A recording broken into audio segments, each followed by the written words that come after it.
করছি, কথা বলেন না কেন? বুখারী শরীফের স্পষ্ট হাদিস, আল্লাহ রাসূল বলেছেন কোন পুরুষ যদি নারীর বেশ ধারণ করে আর কোন নারী যদি পুরুষের বেশ ধারণ করে আল্লাহর লানত তাদের উপরে, কথা বলে ঠিক কি না? আর তুমি ব্লাউজ ছাড়া শাড়ি পরে পোশাকের স্বাধীনতার আন্দোলন করো। দাদি নানি পরেছিল, আমরাও পরবো। তারা 12 হাত শাড়ি দিয়ে পুরো শরীর ঢেকে ঘরের ভিতরে ছিল, তোর মতো বিশ্বরোড মাখায়নি। কথা বল না কেন? ওই বিশ্বরোডে আন্দোলন করবে গেছে, শাহবাগ চত্বরে আন্দোলন করতে গেছে, পোশাকের স্বাধীনতা চাই। আরো কত স্বাধীনতা চাও? হাফ প্যান্ট পরে ঘুরতেছো, জিন্সের প্যান্ট পরে ঘুরতেছো, মাঝে মাঝে ঢাকা শহরে গেলে মনে হয় আমি লন্ডনে আসি। মা বোনদের পর্দা দেখে কথা কর না কে আপনারা? আরো কত স্বাধীনতা, যেটুকু পরে আছো ওটুকু রাখতে চাচ্ছ না। ভিসা পাসপোর্ট করে যেই দেশে উলঙ্গ মানুষ থাকে ওই দেশে যা, লজ্জা থাকা উচিত। নারী মানুষ কোনোদিন পোশাকের স্বাধীনতার আন্দোলন করতে পারে? পোশাকের আবার কিসের স্বাধীনতা? যার যেটা মন চাচ্ছে সেটাই করতেছে, কেউ কি বাধা দিছে? কথা কথা কে? বোরকা ছাড়া যে মা বোনেরা রাস্তাঘাটে করে, আমরা কি মুসল্লি নামাজি যারা আছি বাধা দিছি? আমরা খালি উপদেশই দিচ্ছি, মা বোরকা পরো, পর্দা করো। এখনো মা মা বলতেছে, আমরা কি ধমক দিছি এই শালি বোরকা পর? এত চুলকানি কে? পোশাক নিয়ে এত চুলকানি কে? কথা কর না কে? পোশাক একটা মর্যাদার বিষয়, গৌরবের বিষয়, কথা বলেন না কেন? পোশাক একটা মানুষের সৌন্দর্য ফুটিয়ে তোলে। আর তোমার পোশাক ছাড়া ওই একেবারে করছে, আমার দাদি নানি শাড়ি পরেছিল ব্লাউজ ছাড়া, ওই একেবারে এমন শাড়ি এমন কায়দায় পরেছে পুরো পিঠটা ফাঁকা রেখেছে, মানে কাতার বিশ্বকাপ আর পিঠের উপর হবে। ওদের মতো নারীর লজ্জা শরম নাই। আর তোমরা যে কি ওটা জাতির মানুষ বোঝে। কোন সম্ভ্রান্ত ভদ্র ফ্যামিলির মেয়ে বোরকা ছাড়া রাস্তাঘাটে বের হতে পারে না। যে নারীর ভিতরে সামান্য লজ্জা শরম আছে ওই নারী কোনোদিন বোরকা ছাড়া রাস্তার বাহিরে যাবে না। আল্লাহ বলেন অকরনা ফি বুয়ুতিকুন্না ওয়ালা তাবাররাজনা তাবাররুজাল জাহিলিয়াতিল উলা। খবরদার খবরদার নারীরা, তোমরা ঘরের ভিতরে অবস্থান করো ওই জাহিলিয়াতের যুগের মেয়েদের মতো নোংরা অশ্লীল পোশাক পরে নিজের দেহকে প্রদর্শন করো না। যদি যাওয়া লাগে বোরকা পরে যাবে, পর্দা করে যাবে। একটা নারী যদি ঢিলা ঢালা বোরকা পরে, হাত মোজা পা মোজা লাগায়া রাস্তাতে হেঁটে যায়, মনের অজান্তে শ্রদ্ধার সম্মানে মাথাটা নত হয়ে আসে। আর তোদের মতো উলঙ্গ পোশাক পরে যারা যায় একবার তাকায় আর তাকায় না। তাকাবে কারা? গাঁজাখোর, মদখোর, চরিত্রহীন লম্পট যারা। কোন ভালো মানুষ তোদের মতো মহিলার দিকে তাকাবে না, আমাদের মতো পুরুষ তাকাবে। কিয়ামত হয়ে যাবে, তার তোর চেহারা দেখো না, প্রয়োজনের চোখ অন্ধ বানিয়ে দেবো, আর তোর মতো মহিলার দিকে তাকাবো না। কথা আমরা তাকাবো তাদের দিকে যারা প্যাকেটিং হয়ে থাকে। কথা কর না, যেন এই প্যাকেটের ভিতরে মানুষটা কত সুন্দর না, কারণ নারী পর্দার ভিতরেই সুন্দর। কথা বলেন না কেন? এই জন্য মা বোনেরা পর্দা করলে তার সম্মান মর্যাদা বাড়ে। আর ছেলা কলার মতো ঘুরবেন, মার্কেটে দাম পাবেন না। আল্লাহ বোঝার তৌফিক দান করুন। দেখুন আমি রাগ করতেছেন মনে হয়। একটা মেয়ে যদি ছোটবেলা থেকে বোরকা পরে এলাকায় বড় হয়ে যায়, এলাকার মানুষ মোটরসাইকেল দিয়ে লাইন দিবে এলাকায় যে তোমার মেয়ের আমি বিয়ে করব, না জানি এই প্যাকেটের ভিতরে মানুষটা কত সুন্দর। এই জন্য পর্দাতেই নারীকে সুন্দর বানায়। আর নারী শুধুমাত্র সাজসজ্জা করবে দুনিয়ার একটা পুরুষের জন্য, ওই পুরুষটার নাম হলো স্বামী। যত খুশি সাইজা খুঁজে স্বামীরে খুশি করো। কথা কর না কা? আল্লাহ আমার মা বোনদের হেদায়েত দান। চলেন আমি কথা বলবো পবিত্র কুরআনুল কারীমের 23 নম্বর সূরা, সূরাটির নাম আল মুমিনুন। কি নাম বলেন? সূরা আল মুমিনুন। মোট আয়াত আছে 118, রুকু আছে 6টি। বিশ্বনবীর মক্কার জিন্দেগিতে এই সূরাটি নাযিল হয়েছে। আমি আপনাদের সামনে এই সূরা থেকে কিছু আলোচনা করতে চাই। জবান ছেড়ে সবাই আমার সাথে তেলাওয়াত করুন। আউযু বিল্লাহি মিনাশ শাইতানির রাজিম। বিসমিল্লাহির রাহমানির রহিম। বিতাড়িত মুর্দার শয়তানের কাছ থেকে আল্লাহ পাকের কাছে আশ্রয় প্রার্থনা চাচ্ছি। পরম করুণাময় দয়ালু আল্লাহর নামে শুরু করছি। আমার আল্লাহ রাব্বুল আলামিন বলেন, ক্বাদ আফলাহাল মুমিনুন। আরো জোরে বাজান এই সূরাটি নাজিলের শানে নজর আছে না নাই? যে কোনো আয়াত বা সূরার তাফসীর করতে হলে আগে শানে নজর আলোচনা করতে হয়, নাজিলের প্রেক্ষাপট নিয়ে আলোচনা করতে হয়, তাহলে আলোচনাটা বুঝতে সহজ হয়। বলেন সুবহানাল্লাহ। সংক্ষিপ্ত করে শানে নজরটা একটু বলে দিয়া যায়। কোন প্রেক্ষাপটে এই সূরাটি নাজিল হয়েছেন? বিশ্বনবীর প্রিয় সাহাবী হযরত ওমর ফারুক ডেকে বলেন, আমি মৌমাছির বনবন আওয়াজ শুনলাম, ডানে তাকায় মৌমাছি নাই, বামে তাকায় মৌমাছি নাই। বিশ্বনবীর চেহারা মোবারকের দিকে তাকায় দেখি নবীজি ফিস ফিস করে কি যেন তিলাওয়াত করতেছেন। হযরত ওমর ডেকে বলেন, আমার বোঝার বাকি রইল না, আসমান থেকে নবীজির উপরে কুরআনুল কারীম নাজিল হচ্ছে আর বিশ্বনবী কুরআনুল কারীম রিসিভ করতেছেন। বলুন সুবহানাল্লাহ। আমার ভাইয়েরা, লম্বা কথা লম্বা আমি করতে পারবো না। মৌমাছির বনবন বনবন আওয়াজ হইলে কুরআনুল কারীম নাজিল হয়, দপ্তরি ছুটির ঘন্টায় বাড়ি মারিলে টন টন আওয়াজ হইলে কুরআনুল কারীম নাজিল হয়। নবীজি যখন ঘোড়ার উপরে থাকতেন ওই সময় যদি কুরআনুল কারীম নাজিল হইতো, ওহির ভারে ঘোড়ার পা গুলো বালির ভিতরে ডেবে যেত। বলেন আল্লাহু আকবার। লম্বা হবে, আমি লম্বা করব না, সংক্ষিপ্ত কথা বলে দিয়ে যায় বাজান। হযরত ওমর ফারুক ডেকে বলেন, নবীজির কুরআনুল কারীম রিসিভ করা শেষ হয়ে গেল। বিশ্বনবী সাহাবায়ে কিরামদের দিকে মুখ ঘুরায় ডেকে বলেন, ও আমার সাহাবীরা, এই মাত্র আসমান থেকে জিবরাইল এসে আমার উপরে সূরা আল মুমিনুনের 10টি আয়াতে কারিমা নাজিল করে জানায় দিয়ে গেলেন, ও নবী গো, এই 10টি আয়াতের ভিতরে আল্লাহ পাক তার আদরের মুমিন বান্দাদের জন্য 7টা গুণাবলী নিয়ে আলোচনা করেছেন। কোন মুমিন যদি 7টা গুণে গুণান্বিত হতে পারে, এই 7টা গুণ দিয়ে তার জীবনকে সাজাইতে পারে, আমার আল্লাহ রাব্বুল আলামিন তাকে জান্নাতুল ফেরদাউসের ওয়ারিশ বানায়া দেবেন। উলাইকা হুমুল ওয়ারিসুন আল্লাযীনা ইয়ারিসুনাল ফিরদাউস হুম ফিহা খালিদুন। আমার আল্লাহ রাব্বুল আলামিন বলেন, তারাই উত্তরাধিকারী হবে জান্নাতুল ফিরদাউসের, সেখানে তারা যুগের পর যুগ বসবাস করবে। আমার আল্লাহ কোনদিন জান্নাত থেকে বের করে দেবেন না। বলুন সুবহানাল্লাহ। আপনার আমার টার্গেট জান্নাত না জাহান্নাম? জোরে বলেন, জান্নাত না জাহান্নাম? তাহলে আল্লাহ রাব্বুল আলামিন বলেন, এই 7টা গুণাবলী যারা অর্জন করতে পারবে তাদেরকে আল্লাহ পাক জান্নাতুল ফিরদাউসের উত্তরাধিকারী বানায় দিবেন, জান্নাতুল ফিরদাউসের ওয়ারিশ বানায় দিবেন। বাবা মারা গেলে ওয়ারিশ সূত্রে সন্তান যেরকম বাবার সম্পত্তির ভাগ পায়, কোন মুমিন যদি এই 7টা গুণাবলী অর্জন করে মারা যেতে পারে, আল্লাহ পাক তাকে জান্নাতুল ফিরদাউসের ওয়ারিশ বানায় দিবেন। বলুন সুবহানাল্লাহ। আপনার আমার টার্গেট জান্নাত না জাহান্নাম? কারা কারা জান্নাতে যেতে চান দুহাত তুলে আমার আল্লাহকে একবার দেখান। লিল্লাহে তাকবীর। আল্লাহ আমাদের সবাইকে জান্নাতি মানুষ হিসেবে কবুল করুন। চিল্লা বলেন আমিন। আপনার তাহলে গুণাবলী কয়টি? এই 7টা গুণাবলী না হওয়া পর্যন্ত কেউ ওঠা বসা করবেন না। যত দ্রুতবাদী গেটলক গাড়ির মতো তাড়াহুড়া করে স্পিডে কথা বলবো, জড়তাও আসতে পারে, তাড়াহুড়া করে কথা বললে ভুল হয়, যত বেশি চিল্লাবেন তত ভুল হবে, তাই না?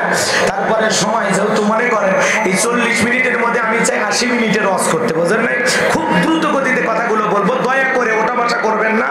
আল্লাহর রাস্তায় একটু বসে থাকবেন। মুসাফির মানুষ, দোয়া না করে আপনারা যাবেন না। আমি সকলের জন্য দোয়া করে দিয়ে যাব ইনশাআল্লাহ।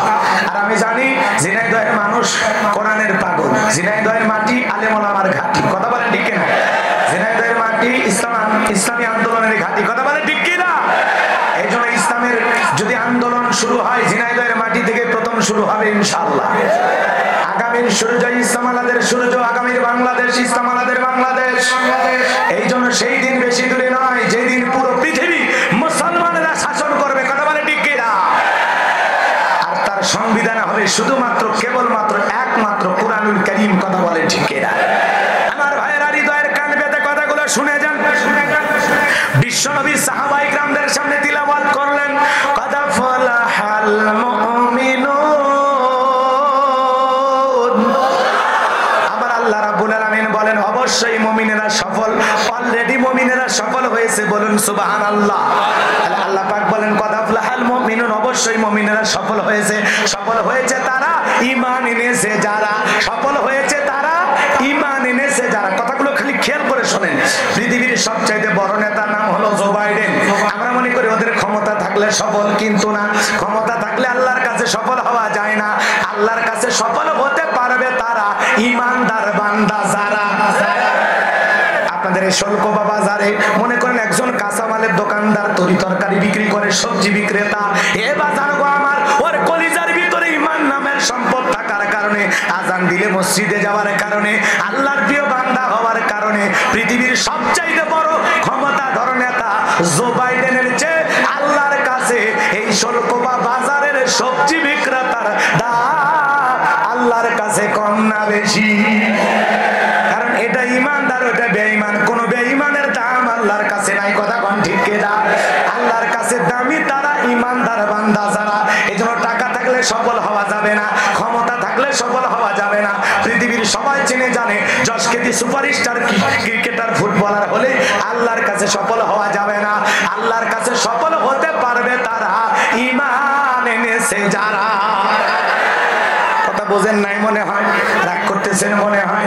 একটা মানুষ ভিক্ষা করে রাস্তাতে, ভিক্ষুক, বাংলাদেশের একজন ভিক্ষুক, তার দিলের ভিতরে যদি ঈমান নামের সম্পদ থাকে, লোকটা যদি মুসলমান হয়, লোকটার সংবিধান যদি আল কোরআন হয়, আজান দিলে যদি মানুষটা মসজিদে যায়, এই পৃথিবীর বড় নেতা, বড় বড় নেতা আছে, পুতিন বলেন আর কাটিং মারা মাল কিং জং বলেন, ওদের চাইতে আল্লাহর কাছে এই মানুষটার দাম বেশি। যদিও রাস্তার ভিক্ষুক হয়, কিন্তু এর ভিতরে ঈমান আছে। ওই পুতিনের ভিতরে ঈমান নাই। কথা কোন ঠিক কিনা? রাগ করতেছেন মনে হয়। এই জন্য রাস্তার ভিক্ষুকের দাম আল্লাহর কাছে আছে, রিকশাওয়ালার দাম আল্লাহর কাছে আছে, ভ্যান চালকের দাম আছে, শুধুমাত্র ঈমান থাকার কারণে। আপনার আমার ভিতরে ঈমান আছে, টাকা না থাক, ক্ষমতা না থাক, আল্লাহ পৃথিবীর সবচেয়ে দামি সম্পদ আপনারে আমারে দান করেছেন। কথা বলে ঠিক কিনা? বাবা মুসলমান, দাদা মুসলমান, সেই সূত্রে আমিও মুসলমান। পেয়েছি শ্রেষ্ঠ ধর্ম ইসলাম, পেয়েছি শ্রেষ্ঠ নবী মুহাম্মদ রাসূলুল্লাহ সাল্লাল্লাহু আলাইহি সাল্লাম, পেয়েছি আসমানি শ্রেষ্ঠ কিতাব। সব দিক দিয়ে আমরা এগিয়ে আছি, খালি একটু আমল করলেই জান্নাত। সুবহানাল্লাহ বলবেন না?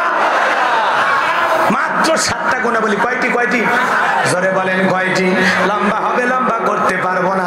তাহলে 1 নাম্বার কথা আমার আল্লাহ বলেন কদ আফলাহাল মুমিনুন, অবশ্যই মুমিনেরা সফল হয়েছে।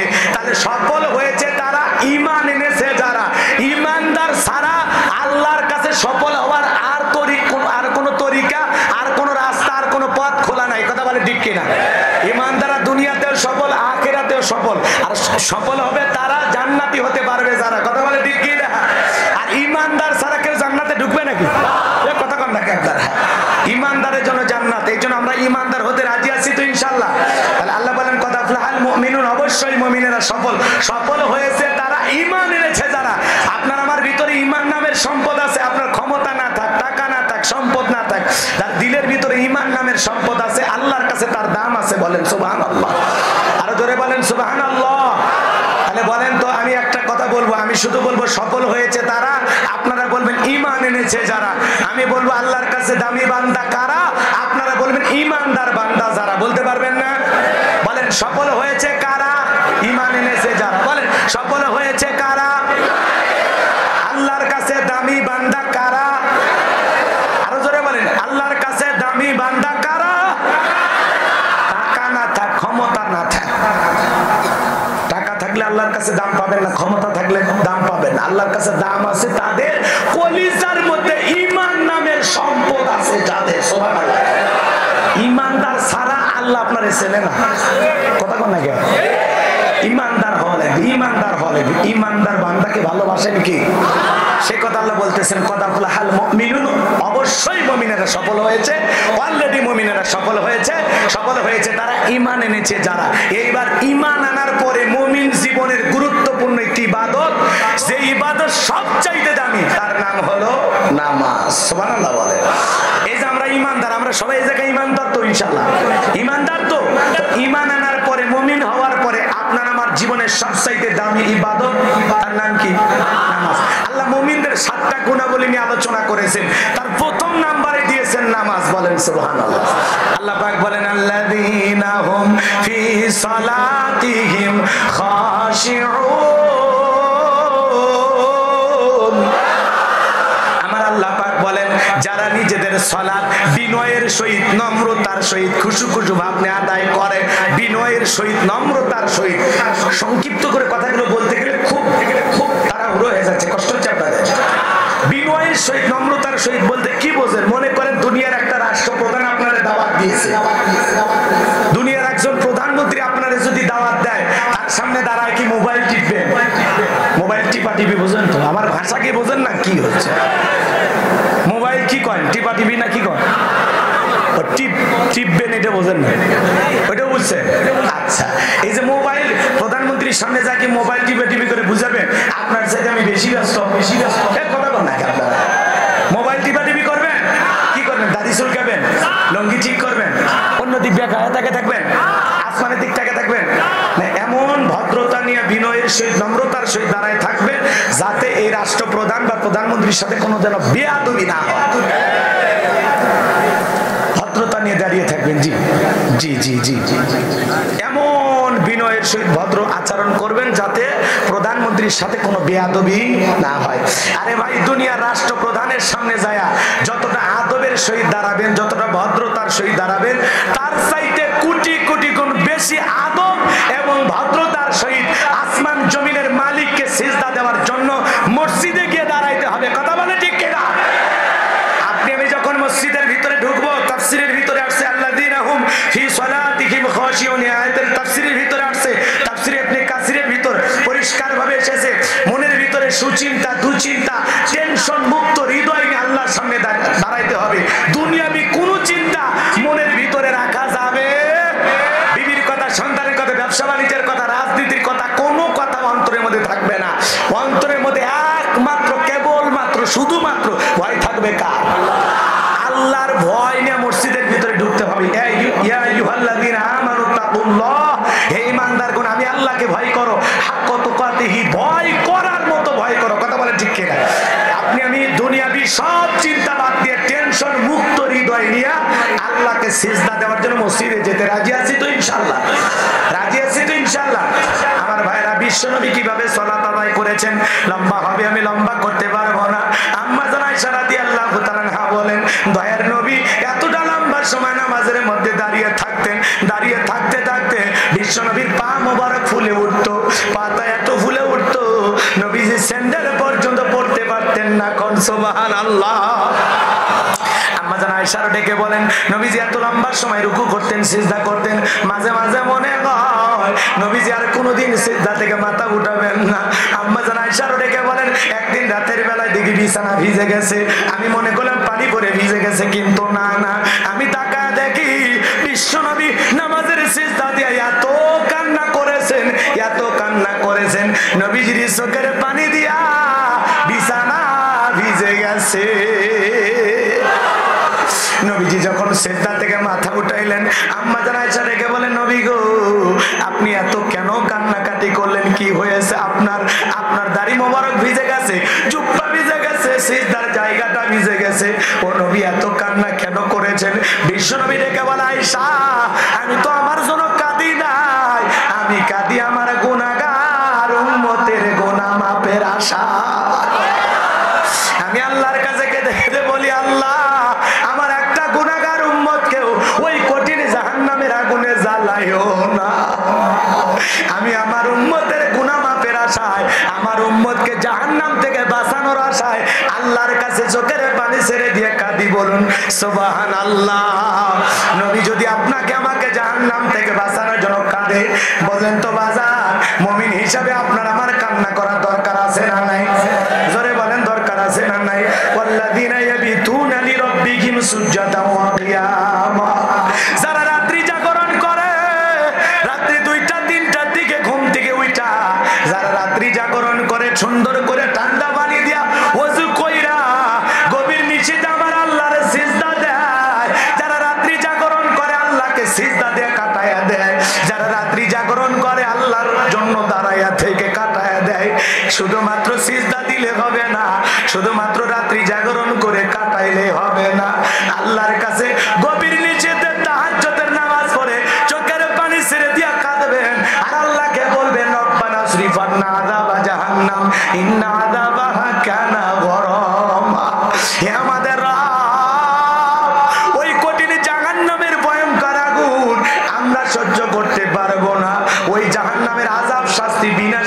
ধ্বংস ছাড়া কিছুই নয়। ওই জাহান্নাম বড় কঠিন জায়গা। আমার আল্লাহ রাব্বুল আলামিন বলেন ইন্নাহা সাআত মুস্তাকাররাও ওয়া মুকামা। জোরে বলেন নাউজুবিল্লাহ। আবার আল্লাহ পাক বলেন নিশ্চয় আবাসস্থল হিসেবে, বসতির জায়গা হিসেবে ওই জাহান্নাম কত না নিকৃষ্ট, কত না নিকৃষ্ট। এ বাজান গো আমার, লম্বা হবে আমি লম্বা করতে পারবো না। নবী যদি আপনাকে আমাকে জাহান্নাম থেকে বাঁচানোর জন্য কাঁদে, আপনি আমি নিজেকে জাহান্নাম থেকে বাঁচানোর জন্য আল্লাহর কাছে কান্না করার দরকার আছে না না? সেটা কাঁদবেন কখন? নামাজের সিজদা দিয়া। কথা বলেন না কেন? মুনাজাতে আল্লাহর কাছে কাঁদার দরকার আছে না নাই? লম্বা হবে আমি লম্বা করতে পারবো না। বিশ্বনবী ডেকে বলে আয়েশা, আমি তো আমার জন্য কাঁদি না, আমি কাঁদি আমার গুনাহগার উম্মতের গুনাহ মাপের আশায়। আর আল্লাহকে কেঁদে কেঁদে বলি, আল্লাহ আমার একটা গুনাহগার উম্মতকেও তুমি জাহান্নামের আগুনে পোড়াইও না। জোরে কোন আমিন। সাহাবায়ে কিরাম কিভাবে সালাত আদায় করতেন? মরুভূমিতে সাহাবায়ে কিরাম যখন সালাত আদায় করার জন্য দাঁড়িয়ে যেতেন, ওই মরুভূমির পাখিগুলো খেজুর গাছ মনে করে সাহাবীদের কাঁধের উপরে বসে থাকতো, মাথার উপরে বসে থাকতো। নবীর সাহাবীরা সালাতে এত মনোযোগ, এত মনোযোগ, কাঁধে পাখি পইরা আছে তাও টের পায় না। সুবহানাল্লাহ বলবেন না? মাথায় পাখি পরে থাকে তারপরেও টের পায় না। কাফেরা বলে এগুলো মানুষটা অন্য কিছু, মাথায় পাখি পরে আছে, কাঁধে পাখি পরে আছে, এরপরেও তারা কি সুন্দর করে মনোযোগ সহকারে দাঁড়ায়া দাঁড়ায়া আমার আল্লাহর ইবাদত করে। হযরতে তালহা রাদিয়াল্লাহু তাআলা সালাত আদায় করতেছেন, কলিজার টুকরা সন্তানকে বিষাক্ত সাপ এসে পেঁচিয়ে ধরেছে। স্ত্রী মানুষজনকে ডেকে সন্তানকে বিপদ মুক্ত করলেন। হযরতে তালহা জিজ্ঞাসা করে, বিবি রে, বাড়িতে এত মানুষজন, ব্যাপারটা কি বুঝতে পারলাম না। ডেকে বলে, স্বামী গো, আপনি যখন নামাজ আদায় করতেছেন, আপনার চোখের সামনে সন্তানটা খেলাধুলা করতেছে, জঙ্গল থেকে সাপ এসে সন্তানকে পেঁচিয়ে ধরেছে, আমি মানুষজনকে ডেকে সন্তানকে বিপদ মুক্ত করলাম। এত ঘটনা আপনার চোখের সামনে ঘটে গেল, ও স্বামী গো, আপনি কি একটু টের পান নাই? হযরতে তালহা ডেকে বলে, বিবি রে, নামাজের মধ্যে মন যদি এদিক সেদিক চলে যায়, তাহলে নামাজ তো আর নামাজ থাকে না। সুবহানাল্লাহ বল। তাহলে সাহাবায়ে কিরাম কতটা মনোযোগ দিয়ে সালাত আদায় করতেন। এরকম মনোযোগ দিয়ে সালাত আদায় করা দরকার আছে না না? বলেন দরকার আছে না? সন্তানকে সাপে ধরে তাও বাবা টের পায় না, সালাতে এত মনোযোগ। হযরত আলী রাদিয়াল্লাহু তাআলাকে বলা হয়েছে, সিজদার সময় তোমার অনুভূতিটা কেমন? হযরত আলী রাদিয়াল্লাহু তাআলা বলেন, আমি যখন সিজদায় যাই, আমার তখন মনে হয় আমি জমিনে সিজদা দিতেছি না, মাওলা পাকের আরশে আজিমে যায়া আল্লাহর কুদরতি কদমে সিজদা দিতেছি। সুবহানাল্লাহ। আর আপনি আমি নামাজ পড়ি ঝিনাইদহের শোলকোপায়, আর মন চলে যায় ভারতের বর্ডারে। নামাজ পড়ি এই গ্রামের নাম মাইলমারি, মন চলে যায় কুষ্টিয়ায়, মন চলে যায় ঢাকায়। কথা কথা একটা গবেষণায় বলা হয়েছে, কিছু কিছু মুসল্লিদের মন নামাজের ভিতরে 8 সেকেন্ডও স্থির থাকে না। আমাদের পাগল মন খালি ছটফট করে। এ কথা বলেন না আপনারা? কি মন, কি মন? খালি ছটফট করে, দুনিয়াবি নানান চিন্তা এসে মনে হয়। নামাজের ভিতরে এত কথা মনে হয়, কয় রাকাত পড়ছে ওইটা মনে থাকে না, সিজদা কয়টা দিছে ওইটা মনে থাকে না, মাঝে মাঝে সূরা কারাত পড়ছে কিনা তাও মনে নাই। এরকম মুসল্লি আছে না? না, খালি উতাল পাতাল মনের অবস্থা, খালি ছটফট করে, দুনিয়াবি নানান চিন্তা নামাজের মধ্যে যা জাম লেগে যায়। কথা কন নাকি আপনারা? এই জন্য তো আমি আফসোস করে বলেছিলাম, আর আপনারা আমাকে নিয়ে উল্টা পাল্টা কথা বলেন। কি বলেছিলাম শোনেন নাই? পাগল মোহন মন রে, মন কেন উল্টো পাল্টা বলে, ও পাগল মন মন রে, মন কেন মসজিদে না যায় রে, আল্লাহ রে কোন দুনিয়ায় পাঠাইলা আমারে।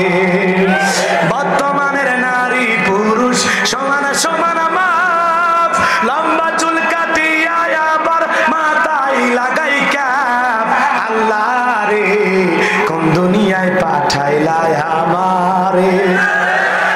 জিন্সের প্যান্ট শার্ট পরিয়া রাস্তা হাইটা যায়, পুলানা মাইয়া ওইটাছে না বড় দায়, আল্লাহ রে কোন দুনিয়ায় পাঠাইলা আমারে। কানে পড়ছে দুল, কপালে পড়ছে কালো টিপ, কাছে যা বললাম ভাই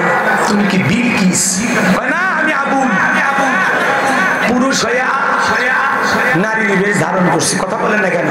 বুখারী শরীফের স্পষ্ট হাদিস, আল্লাহ রাসূল বলেছেন, কোন পুরুষ যদি নারীর বেশ ধারণ করে আর কোন নারী যদি পুরুষের বেশ ধারণ করে, আল্লাহর লানত তাদের উপরে। কথা বলে ঠিক কি না?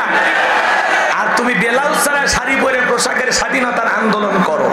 দাদি নানি পরেছিল, আমরাও পরবো। তারা 12 হাত শাড়ি দিয়ে পুরো শরীর ঢেকে ঘরের ভিতরে ছিল, তোর মতো বিশ্বরোড মাখায়নি। বিশ্বরোডে আন্দোলন করবে গেছে, শাহবাগ চত্বরে আন্দোলন করতে গেছে, পোশাকের স্বাধীনতা চাই। আরো কত স্বাধীনতা চাও? হাফ প্যান্ট পরে ঘুরতেছো, জিন্সের প্যান্ট পরে ঘুরতেছো। মাঝে মাঝে ঢাকা শহরে গেলে মনে হয় আমি লন্ডনে আছি। মা বোনদের পর্দা দেখে কথা কর না আপনারা। আরো কত স্বাধীনতা, যেটুকু পরে আছো ওটুকু রাখতে চাচ্ছ না। ভিসা পাসপোর্ট করে যেই দেশে উলঙ্গ মানুষ থাকে ওই দেশে যা। লজ্জা থাকা উচিত। নারী মানুষ কোনদিন পোশাকের স্বাধীনতার আন্দোলন করতে পারে? পোশাকের আবার কিসের স্বাধীনতা? যার যেটা মন চাচ্ছে সেটাই করতেছে। কেউ কি বাধা দিয়েছে? বোরকা ছাড়া যে মা বোনেরা রাস্তাঘাটে করে, আমরা কি মুসল্লি নামাজি যারা আছি বাধা দিছি? আমরা খালি উপদেশই দিচ্ছি, মা বোরকা পরো, পর্দা করো। এখনো মা মা বলতেছে, আমরা কি ধমক দিছি এই শালি বোরকা পর? এত চুলকানি কে? পোশাক নিয়ে এত চুলকানি কে? কথা কর না কে? পোশাক একটা মর্যাদার বিষয়, গৌরবের বিষয়। কথা বলেন না কেন? পোশাক একটা মানুষের সৌন্দর্য ফুটিয়ে তোলে। আর তোমার পোশাক ছাড়া ওই একেবারে করছে, আমার দাদি নানি শাড়ি পরেছিল ব্লাউজ ছাড়া, ওই একেবারে এমন শাড়ি এমন কায়দায় পরেছে পুরো পিঠটা ফাঁকা রেখেছে, মানে কাতার বিশ্বকাপ ওর পিঠের উপর হবে। ওদের মতো নারীর লজ্জা শরম নাই। আর তোমরা যে কি ওটা জাতির মানুষ বোঝে। কোন সম্ভ্রান্ত ভদ্র ফ্যামিলির মেয়ে বোরকা ছাড়া রাস্তাঘাটে বের হতে পারে না। যে নারীর ভিতরে সামান্য লজ্জা শরম আছে, ওই নারী কোনোদিন বোরকা ছাড়া রাস্তার বাহিরে যাবে না। আল্লাহ বলেন, অকরনা ফি বুয়ুতিকুন্না ওয়ালা তাবাররাজনা তাবাররুজাল জাহিলিয়াতিল উলা। খবরদার, খবরদার, নারীরা তোমরা ঘরের ভিতরে অবস্থান করো ওই জাহিলিয়াতের যুগের মেয়েদের মতো নোংরা অশ্লীল পোশাক পরে নিজের দেহকে প্রদর্শন করো না। যদি যাওয়া লাগে বোরকা পরে যাবে, পর্দা করে যাবে। একটা নারী যদি ঢিলাঢালা বোরকা পরে, হাত মোজা পা মোজা লাগায়া রাস্তাতে হেঁটে যায়, মনের অজান্তে শ্রদ্ধা সম্মানে মাথাটা নত হয়ে আসে। আর তোদের মতো উলঙ্গ পোশাক পরে যারা যায়, একবার তাকায় আর তাকায় না। তাকাবে কারা? গাঁজাখোর, মদখোর, চরিত্রহীন লম্পট যারা। কোন ভালো মানুষ তোদের মতো মহিলার দিকে তাকাবে না। আমাদের মতো পুরুষ তাকাবে? কিয়ামত হয়ে যাবে, তার তোর চেহারা দেখো না। প্রয়োজনে চোখ অন্ধ বানিয়ে দেবো, তোর মতো মহিলার দিকে তাকাবো না। কথা আমরা তাকাবো তাদের দিকে যারা প্যাকেটিং হয়ে থাকে। কথা কর না, যেন এই প্যাকেটের ভিতরে মানুষটা কত সুন্দর না, কারণ নারী পর্দার ভিতরেই সুন্দর। কথা বলেন না কেন? এই জন্য মা বোনেরা পর্দা করলে তার সম্মান মর্যাদা বাড়ে। আর ছেলা কলার মতো ঘুরবেন, মার্কেটে দাম পাবেন না। আল্লাহ বোঝার তৌফিক দান করুন। দেখুন, আমি রাগ করতেছেন মনে হয়। একটা মেয়ে যদি ছোটবেলা থেকে বোরকা পরে এলাকায় বড় হয়ে যায়, এলাকার মানুষ মোটরসাইকেল দিয়ে লাইন দিবে এলাকায় যে তোমার মেয়ের আমি বিয়ে করব, না জানি এই প্যাকেটের ভিতরে মানুষটা কত সুন্দর। এই জন্য পর্দাতেই নারীকে সুন্দর বানায়। আর নারী শুধুমাত্র সাজসজ্জা করবে দুনিয়ার একটা পুরুষের জন্য, ওই পুরুষটার নাম হলো স্বামী। যত খুশি সাইজা খুঁজা স্বামীরে খুশি করো। কথা কর না কা? আল্লাহ আমার মা বোনদের হেদায়েত দান করুন। জোরে বলেন আমিন। এই জন্য পর্দা হলো নারীর মর্যাদার বিষয়, গৌরবের বিষয়। মনে রাখবেন, যে জিনিস যত দামি তার প্যাকেটও তত দামি।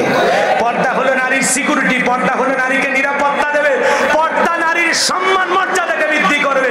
আর পর্দাশীল নারীর উপরে আল্লাহ রহমত নাজিল হয়। এই জন্যই তো এখন আব্দুল কাদের জিলানীর জন্ম হবে না, বাইজিদ বোস্তামির জন্ম হবে না, বড় বড় আল্লাহওয়ালারা দুনিয়াতে আসবে না।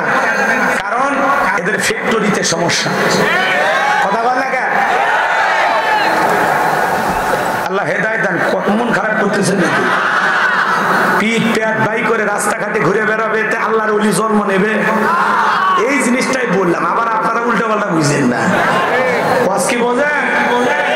লাম খালি মিম খালি নুনের ওপর এক নক্তা, পেট খালি পিঠ খালি ভাবির কপালে ডিজিটাল ফোটা। ওই রং ঢং করে সাজে বেড়ালে কোনোদিন আল্লাহ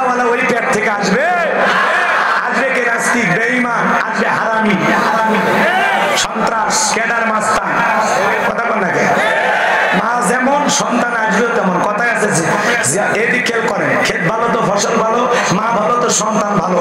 আমাকে একটা শিক্ষিত মা দাও, আমি একটা শিক্ষিত জাতি উপহার দেবো। কথা বলে ঠিক কিনা? সময় তো পাবো না, এই জন্য হালকা একটু দিয়ে গেলাম। চলেন সামনের দিকে যায়। কষ্ট হচ্ছে মনে হয় আপনাদের, বিরক্ত হইতেছে আমার ভাইরা? তাহলে সালাত আদায় করতে হবে মনোযোগ দিয়া। কতটা মনোযোগ? সাহাবা ইকরামদের মতো মনোযোগ, মনে থাকবে, বিশ্বনবীর মতো মনোযোগ, বিনয়ের সহিত নম্রতার সহিত খুশু খুশু ভাব নিয়ে আল্লাহর ভয়ে সালাত আদায় কর। মনে থাকবে তো ইনশাআল্লাহ? এই যে নামাজ পড়তে পড়তে কিছুক্ষণ মানুষ এদিক ওদিক তাকায়, কেউ ফ্যানের দিকে তাকায়। ও চাচা, আপনি নামাজ নিয়ত ছেড়ে দেন তো, আগে ফ্যান গনেন। মসজিদে কয়টা ফ্যান আছে গনেন, কারণ মরার পরে ফেরেশতারা মনে এটাও প্রশ্ন করবে, তোমাদের মসজিদে ফ্যান কয়টি ছিল?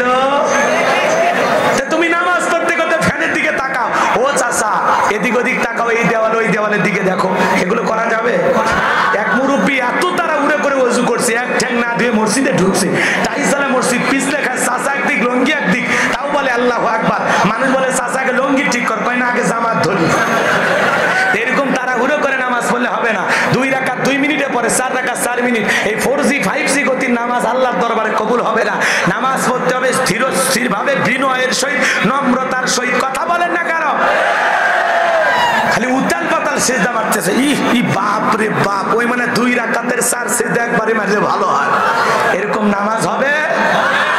দুনিয়ার সবচেয়ে বড় চোরের নাম কি? নামাজ চোর। তো নামাজের ভিতরে চুরি করা মানে কি? রুকু সিজদা ঠিকভাবে করে না, মাথাও সোজা করে না রে ভাই। আছে না নাই? এই যে রুকু থেকে দাঁড়ায় যে মাথাটা একটু সোজা করবে, সোজা পর্যন্ত করে না। সিজদা দিয়ে যে মাথাটা ভালোভাবে তুলবে না, এরকম করে তুলে, এরকম করে মনে হয় কাকে ঠোকর মারতেছে। কথা কর না কে? এরকম নামাজ দিয়ে জান্নাতে যাওয়া যাবে? নামাজ পড়তে হবে সাহাবা ইকরামদের মতো। এমনও নবীর সাহাবী ছিল 2 রাকাত নামাজ পড়ে সারা রাত কাটায় দিয়েছে। সুবহানাল্লাহ। এই জন্য বিনয়ের সহিত নম্রতার সহিত খুশু খুশু ভাব দিয়ে আল্লাহর ভয়ে সালাত আদায় করতে হবে। মনে থাকবে তো ইনশাআল্লাহ?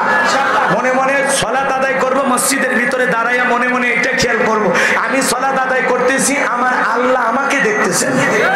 সুবহানাল্লাহ বলবেন না? আমি সালাত আদায় করব আর মনে মনে ভাববো, এই আসরের নামাজ আমার জীবনের শেষ নামাজ। আমি মাগরিব পর্যন্ত আল্লাহর দুনিয়াতে বেঁচে নাও থাকতে পারি। প্রত্যেকটা ওয়াক্তে যদি মনে করতাম এটাই জীবনের শেষ নামাজ, তাহলে আমাদের নামাজগুলো সুন্দর হবে। কথা বলেন ঠিক কিনা? আর এই নামাজগুলো আল্লাহর দরবারে কবুল হবে। আর নামাজ ইবাদত যদি আল্লাহর দরবারে কবুল হয়, তাহলে জীবনের সফলতা অনেক দিক দিয়ে আসবে। আমার আল্লাহ বলেন, ফালিয়াবুদু রাব্বা হাযাল বাইত আল্লাযী আত'আমাহুম মিন জু ওয়া আমানাহুম মিন খাউফ। ওই ঘরের মালিকের ইবাদত করো। ইবাদত যদি ইবাদতের মতো করতে পারো, বান্দা গোলামি যদি গোলামির মতো করতে পারো, আমি আল্লাহ রাব্বুল আলামিন বলে দিলাম 2টা জিনিস তোমাদেরকে দেব। ওই ঘরের মালিকের ইবাদত করো। ইবাদত যদি ইবাদতের মতো হয়, নামাজ নামাজের মতো হওয়ার দরকার আছে না নাই? ইয়্যাকা না'বুদু ওয়া ইয়্যাকা নাস্তাঈন, তোমার ইবাদত করি, সাহায্য তোমার কাছেই চাই। তাহলে আল্লাহ বলেন, যদি ওই ঘরের মালিকের ইবাদত ইবাদতের মতো হয়, আমি আল্লাহ 2টা জিনিস দেব। 1 নাম্বার, বান্দা রিজিকের টেনশন করা লাগবে না, আমি আল্লাহ রিজিকের ব্যবস্থা করব। বলুন সুবহানাল্লাহ। 2 নাম্বার, বান্দা কোনো ভয় থাকবে না, সকল ভয় থেকে আমি আল্লাহ পাক নিরাপত্তা দান করব। বলেন সুবহানাল্লাহ। তাহলে আল্লাহর ভয়ে আল্লাহকে রাজি খুশি করার জন্য 5 ওয়াক্ত সালাত সময় নিয়ে ধীরস্থির ভাবে কারা কারা আদায় করতে রাজি? 2 হাত তুলে দেখেন। আল্লাহ আমাদের সবাইকে আল্লাহর ভয় নিয়ে মসজিদে গিয়ে সালাত আদায় করা তৌফিক দান করো। জোরে বলেন আমিন। আপনারা শোনেন, বিশ্বনবীর জামানায় ফজরের নামাজের দৃশ্য যেমন মসজিদ কানায় কানায় পূর্ণ, জুমার নামাজের দৃশ্য একই রকম, মসজিদ কানায় কানায় পূর্ণ। বলেন সুবহানাল্লাহ।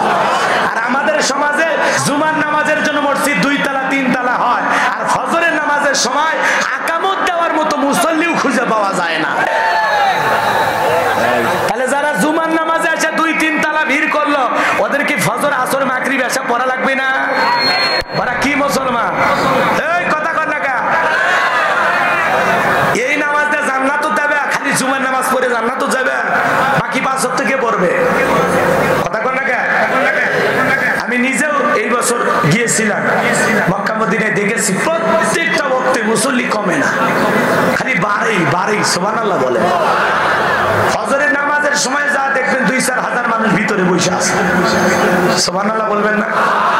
আর আমরা সিয়াতুনি ভাইলা ঘুম ভাগে 9টার দিকে, 82 দিক ওদিক ঠেলা মেরে, হ্যাঁ দুনিয়ার কাজে কাজে ব্যস্ত হয়ে যায়, কিসের আসর মাকরি ব্যবসা, কথা কর না কেন?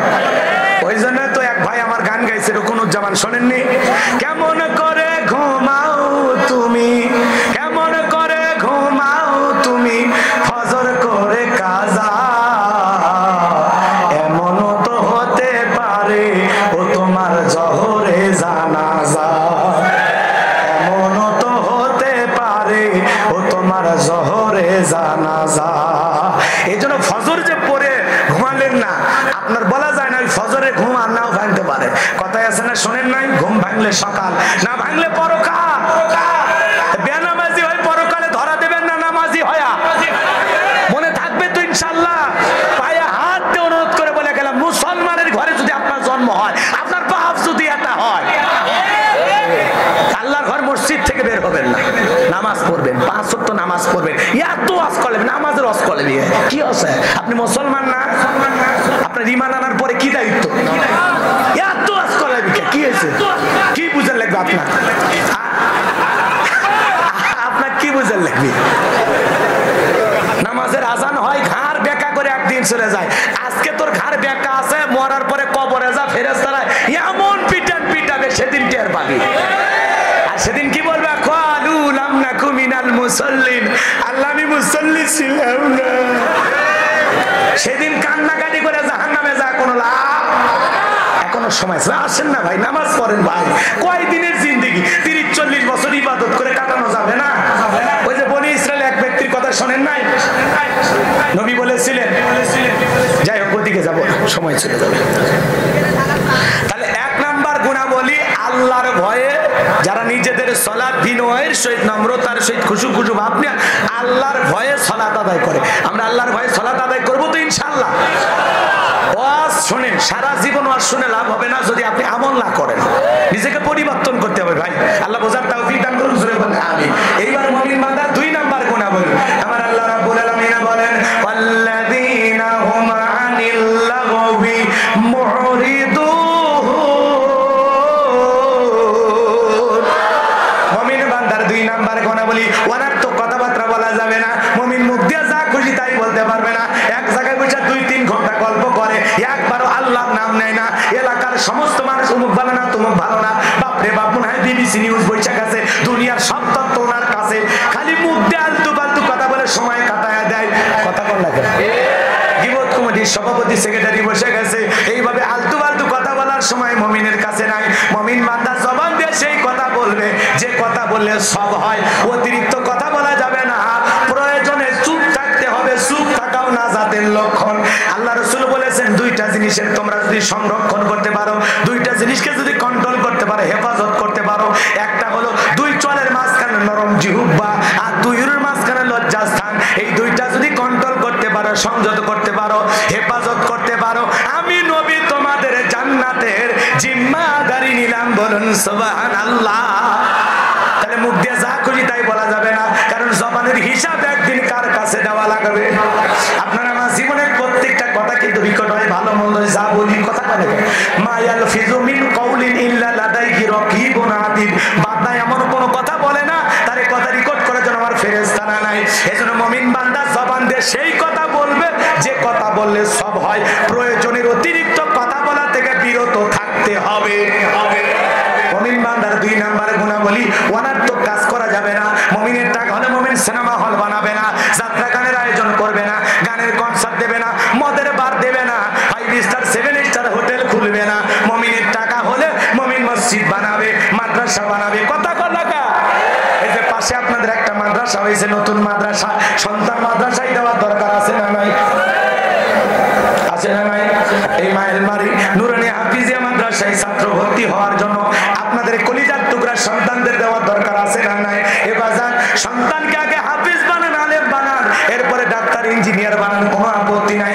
ছোটবেলায় মাদ্রাসায় পড়াইয়া একটু আদব ভিতরে দেন, যাতে আদর্শ মানুষ হিসাবে গড়ে ওঠে। কথা বলেন না কেন? এজন্য মাদ্রাসায় পড়ানো ছাড়া সন্তানকে মানুষ বানাইতে পারবেন না। কথা বলেন না কেন? বাঘের পেট থেকে বাঘের বাচ্চা হয়, কথা বলেন। হরিণের পেট থেকে হরিণের বাচ্চা হয়, ছাগলের পেট থেকে ছাগলের বাচ্চা হয়, কিন্তু মানুষের পেট থেকে জন্ম নিলে ওইটা মানুষের বাচ্চা হয় না। ওকে মানুষের মতো মানুষ হিসেবে গড়ে তোলা লাগে।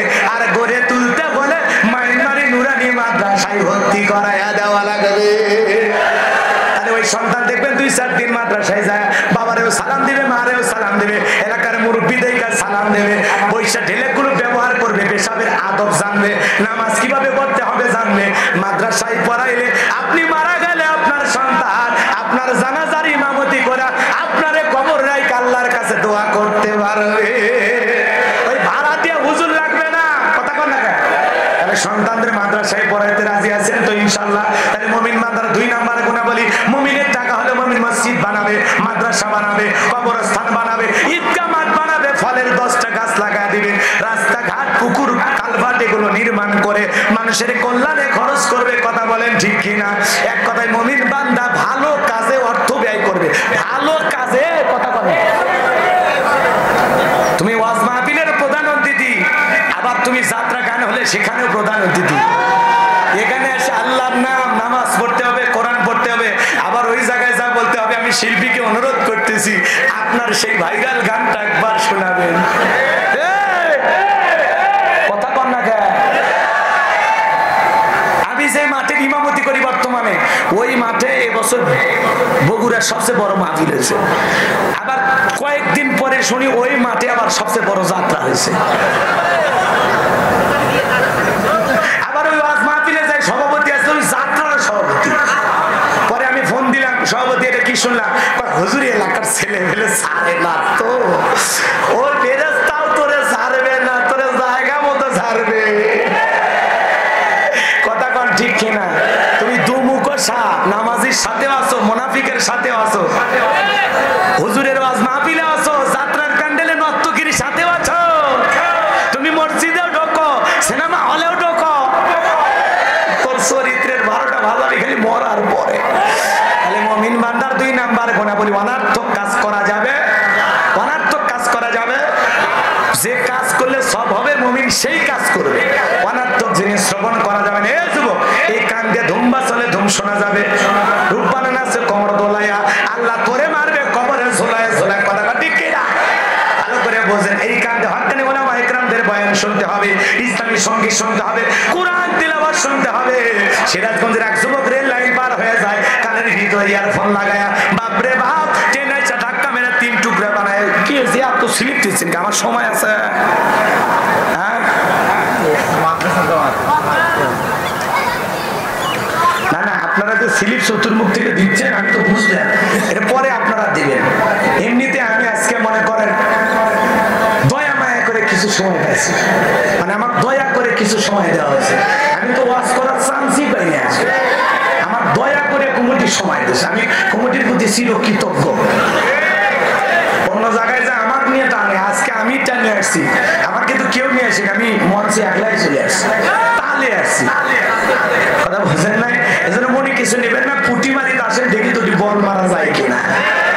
অতি গুরুত্বপূর্ণ কিছু কথা বলবো আজকে আমি, সব দিকে বোঝেন না, সব দিকে একদিনে বলা যায় সম্ভব?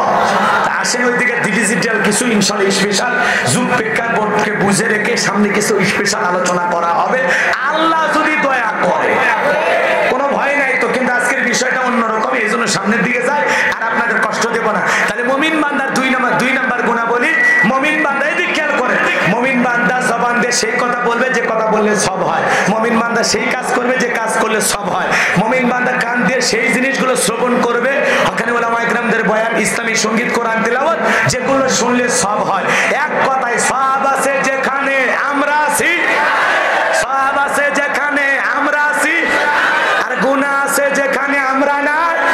আর আল্লাহর ভয়ে সকল গুনাহ থেকে বেঁচে থাকার দরকার আছে না নাই? আল্লাহ তাওফিক দান করুন, সরে বলেন আমিন। মুমিন বান্দা 3 নাম্বার গুনাহ বলি, ওয়াল্লাযীনা হুম লিয-যাকাতি ফাঈলুন। মুমিন বান্দা 3 নাম্বার গুনাহ বলি, আল্লাহ যদি মুমিন বান্দাকে নিসাব পরিমাণে ধন সম্পদের মালিক বানায় দেয়, মুমিন বান্দাকে আল্লাহ যদি ধনী বানায় দেয়, মুমিন বান্দা সক্রিয়ভাবে হিসাব করে করে বছরে একবার যাকাত দেবে। কার ভয়ে? যাকাত দেওয়া নফল না ফরজ? নামাজ যেমন ফরজ, যাকাত দেওয়া তেমনি ফরজ। আল্লাহ কেন যাকাত দিয়েছেন? যাকাত আসছে দারিদ্রতা বিমোচন করার জন্য, যাকাত আসছে অভাব মুক্ত সমাজ রাষ্ট্র দেশ গড়ার জন্য, যাকাত আসছে সমাজের পথে পড়ে থাকা বঞ্চিত অবহেলিত ওই গরিব মানুষদের মুখে হাসি ফোটানোর জন্য। চালু করা লাগবে। আমাদের সমাজের অর্থনীতি জাকাত ভিত্তিক না সুদ ভিত্তিক? সুদ ভিত্তিক অর্থনীতি চালু করে কঠিনকালেও সমাজের বুকে শান্তি প্রতিষ্ঠিত করা যাবে না, কারণ হারামে কোনো বরকত নাই। হারাম দেখতে অনেক বেশি ধ্বংস হতে সময় লাগে, কিন্তু হালালের ভিতরে বরকত আছে। কথা বল নাকি আপনারা? কুকুরের বাচ্চা হয় 10-15টা, বাইসে থাকলে এলাকায় কুকুরের জালে হাঁটতে পারতেন? গাভীর বাছুর হয় কয়টা? একটা। এত খাই জবাই করি প্রতিদিন, তারপরে খাইয়া ফুরাইতে পারবো মৃত্যু পর্যন্ত ফুরে, কারণ হালালে বরকত আছে। সংখ্যায় যদি কম হয় আল্লাহ এত বরকত দেবে আপনি খেয়ে শেষ করতে পারবেন না। এই জন্য সুদভিত্তিক অর্থনীতি যতই আপনাকে পার্সেন্টেজের দিক দিয়ে সামনের দিকে এগিয়ে নিয়ে যাক, ওটা ধ্বংস হতে সময় লাগবে না। ওটা যত বেশি বাড়ে তত বেশি ধ্বংস হয়। কথা সুদের বৃদ্ধিকে ধ্বংস করে দেন কে? আর সদকার বৃদ্ধিকে বৃদ্ধি করে দেন কে? এই জন্য জাকাত ভিত্তিক অর্থনীতি চালু করতে হবে। আজকে বলা হয় দুর্ভিক্ষের কথা, দুর্ভিক্ষ মুক্ত তখনই করতে পারবেন এত মন্ত্রণালয় আছে, একটা জাকাত মন্ত্রণালয় চালু করেন। কথা বলেন না কেন? একটা জাকাত মন্ত্রণালয় চালু করেন। এদেশের বিজ্ঞ বিজ্ঞ ইসলামিক স্কলার যারা আছে, দ্বীনের দায়ী আছে, বড় বড় আলেম আছে, তাদেরকে দিয়ে জাকাত মন্ত্রণালয় পরিচালিত করেন। আর এদেশের ধনীদের তালিকা করে প্রত্যেক বছরে তাদের কাছ থেকে জাকাতের টাকা কালেকশন করে, গরিবদের তালিকা করে আলেমদের মাধ্যমে ওই জাকাতের টাকা যদি বন্টন করা হয়, তাহলে দারিদ্র মুক্ত বাংলাদেশ করা সম্ভব। কথা বলেন ঠিক কিনা? জরিপ করে দেখা হয়েছে 10 বছর, মাত্র কয় বছর? 10 বছর যদি ধনীদের কাছ থেকে জাকাত কালেকশন করা হয় আর সঠিক ব্যক্তিদের মাধ্যমে জাকাতের টাকা বন্টন করা হয়, ওই নেতাকে দেওয়া যাবে না যেই নেতা 2500 টাকার জন্য বইয়ের নামে একটা সিম কিনে বউরে গরিব বানাইছে, মেয়েরে গরিব বানাইছে। 2500 টাকা লোভ সামলাইতে পারে না, এরকম নেতা আছে না? না, ওদের মাধ্যমে না, দেওয়া লাগবে দেশের বড় বড় দ্বীনের দায়ী আলেমদের মাধ্যমে। কথা বলে ঠিক কিনা?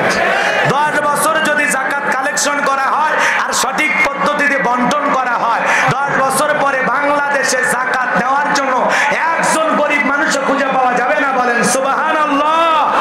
আরো জোরে বলেন সুবহানাল্লাহ। স্বাধীনতার 50 বছর কেটে গেল, যারা জাকাত দিচ্ছে দিয়ে যাচ্ছে, যারা নিচ্ছে নিয়ে যাচ্ছে, মানুষের ভাগ্যের কোনো পরিবর্তন হচ্ছে না। কথা বলে ঠিক কিনা? বড়লোক নিজে পরে থাকে 500 টাকা 1000 টাকা দামের আমানস্যা লুঙ্গি, আর গরিবকে দেয় 200 টাকা লিটল লুঙ্গি, পরে থাকলে আর জান্নাত জাহান্নাম সব বোঝা যায়। নিজের বউরে পরা 2000-5000 টাকা দামের শাড়ি, আর গরিব মহিলাকে দেয় একটা 300 টাকা দামের শাড়ি, ধুয়ে দিলে শাড়ি না মশারি খুঁজে পাওয়া যায় না।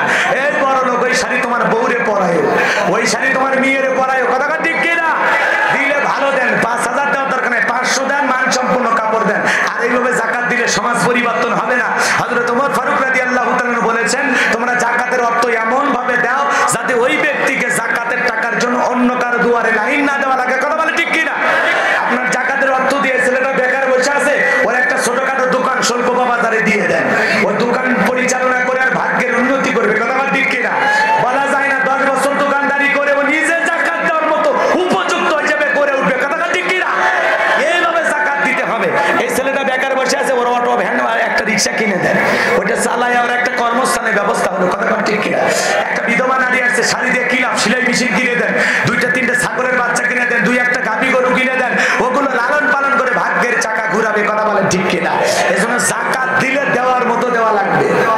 আপনি 200 টাকা 500 টাকার মধ্যে পড়ে এই এলাকা পৌঁছায় উনি ফুরফুরে মেজাজে আছে, এই দিয়ে কোনো লাভ আছে? আপনি একজন গরিবকে টার্গেট করে দেন জাকাতের টাকাগুলো, 2 লাখ 1.5 লাখ যা আছে একজনকে দিয়ে দেন।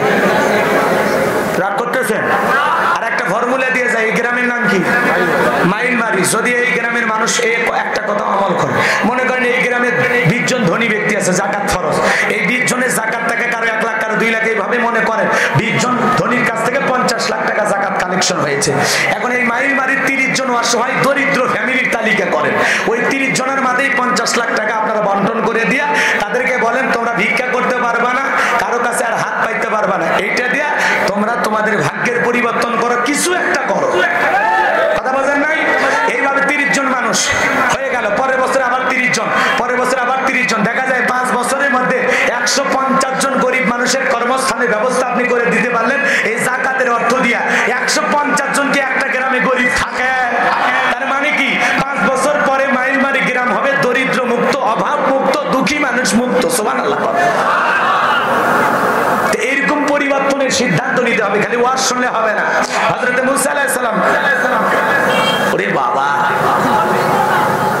ঘড়ি দেখবেন না, আসর আসরের নামাজ পড়বেন না, পরে আবার আল্লাহ আমার বাটাম ফাটাবে।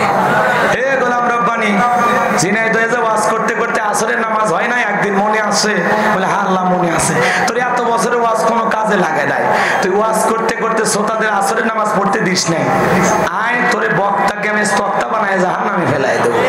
ওয়াদেন আপনাদের কারণে আমি জাহান্নামে যেতে রাজি নাই। আমি দুনিয়াতে যত কষ্ট সহ্য করতেছি, আমি একটু জান্নাতে ফুরফুরে মেজাজে ঘুমাইতে চাই। রাগ করতেছেন ভাই? তাহলে মুসা আলাইহিস সালামের যে ঘটনা, এটা বলতে গেলেও আবার আরো 10-15 মিনিট সময় লাগবে। তাহলে মুমিন বান্দার এদিক খেয়াল করেন, 3 নাম্বার গুণাবলী, আল্লাহ যদি ধনী বানায় জাকাত দিবেন হিসাব করে করে। বড় লোকের জাকাত দেওয়া ফরজ, গরিবের জাকাত খাওয়া ফরজ নয়। আমি যে গরিবের হাতে জাকাতের টাকা দিলাম, দয়া বা করুণা করি নাই, বরঞ্চ এই গরিব আমার জাকাতের টাকা গ্রহণ করে আমারে দয়া বা করুণা করেছে। কথা বলে ঠিক কি না? মুমিন বান্দার 4 নাম্বার গুণাবলী, আল্লাযীনা হুম লিফুরুজিহিম হাফিজুন, নিজের যৌবনটাকে সংযত রাখা। এটা যুবকদের ওয়াজ, কিন্তু আসলে বলার সময় নাই। যুবক যুবতীর ওয়াজ ছিল এই 4 নাম্বার গুণাবলীতে।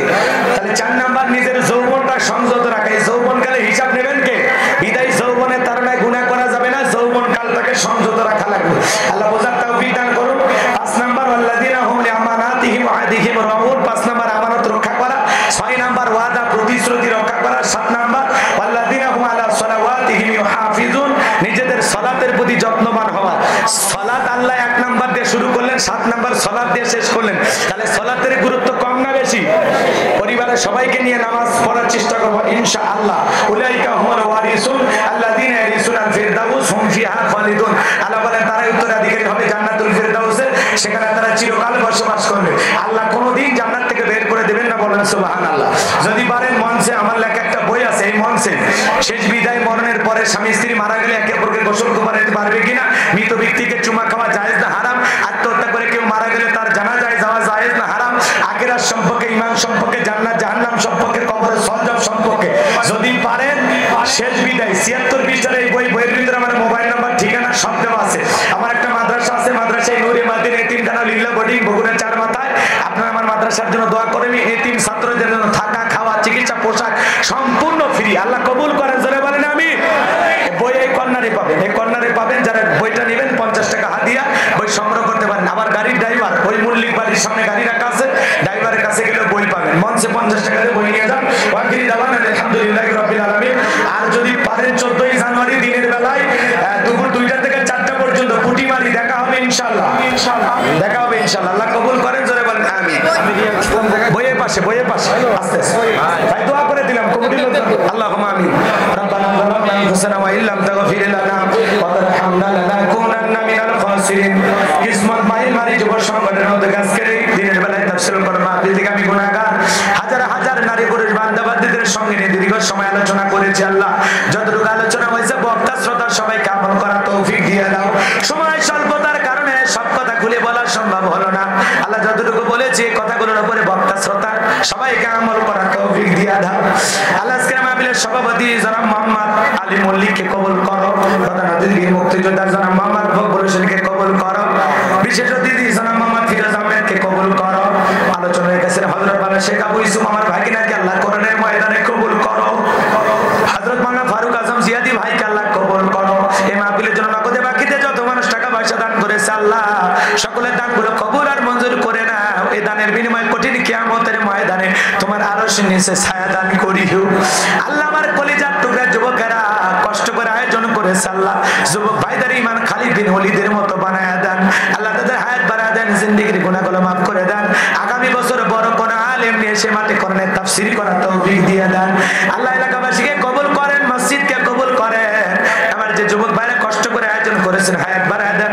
আমরা যারা হাত তুলেছি মা বাবা যাদের কবরে চলে গেছে মা বাবার কবরে জান্নাতের বাগান বানায় দেন। রব্বির হামহুমা কামা রাব্বায়ানি সগীরা ওয়া রব্বির হামহুমা কামা রাব্বায়ানি সগীরা। আমাদের আত্মীয় স্বজন পাড়া প্রতিবেশী যারা কবরে চলে গেছে মাফ করে দেন, কবরগুলো জান্নাতের বাগান বানায় দেন। মা বাবা যাদের বেঁচে আছে হায়াত বাড়ায় দেন। পিতা মাতার খেদমত করে তাদের মুখে হাসি ফুটে জান্নাত অর্জন করার তৌফিক দিয়ে দেন। আল্লাহ অনেক কষ্ট করে দূর দূরান্ত থেকে যারা কোরআন শোনার জন্য ছুটে এসেছে সবাইকে নিরাপদে বাড়ি পর্যন্ত পৌঁছার তৌফিক দিয়ে দেন। সবাইকে আপনার রহমতের চাদরে আবৃত করুন। আল্লাহ ঝিনাইদহবাসীর সাথে জীবনে যদি কোনোদিন দেখা না হয় এই প্রিয় মুখগুলো জান্নাতের সিঁড়িতে পরিচয় করায় দিও।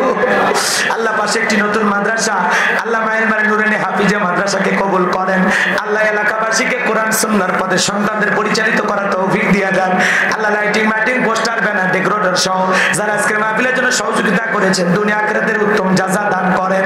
আল্লাহ তাআলা বাংলাদেশের মসজিদ মাদ্রাসা কবুল করো, হাকিম উলামা ইকরামদের কবুল করো, মাজলুম অবস্থায় যত আলেম কারাবতী মুক্তির ফয়সালা করে দাও, কোরআনের ময়না পাখিকে ফুরাইয়া দাও, আমার মুফতি আমির হামজা ভাইকে ফিরাইয়া দাও। আল্লাহ আল্লামা মামুনুল হক সহ যত আলেম উলামা বন্দী আছে আল্লাহ সবাইকে আবারও কোরআনের ময়দানে ফিরাইয়া দাও।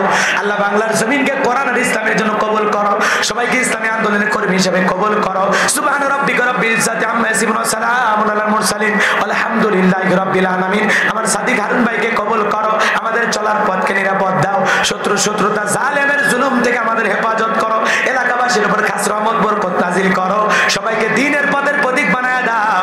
পাঁচ ওয়াক্ত নামাজ তোমার ভয় নিয়ে সবাইকে মসজিদে গিয়ে আদায় করার তৌফিক দিয়ে দাও। আল্লাহ সবাইকে নামাজি বানায় দাও, আল্লাহ সবাইকে নামাজি বানায় দাও। আল্লাহ সবাইকে কোরআন সুন্নাহ মোতাবেক পরিবার সমাজ রাষ্ট্র পরিচালনা করার বুঝ দিয়ে দাও। আল্লাহ আমার লেখা শেষ বিদায়, বই যারা কিনবে তাদের হায়াত বাড়ায় দেন, জিন্দেগীর গুনাহগুলো মাফ করে দেন, এই বইয়ের ভিতরে যত কথা লেখা আছে আমল করার তৌফিক দিয়ে দেন। সুবহান রাব্বিকা রাব্বিল ইজ্জাতি আম্মা ইয়াসিফুন ওয়া সালামুন আলাল মুরসালিন আলহামদুলিল্লাহি রাব্বিল আলামিন। মৃত্যু যখন আসবে দয়ার নবীর চাঁদ মুখখানা দেখতে দেখতে জবানে জারি করে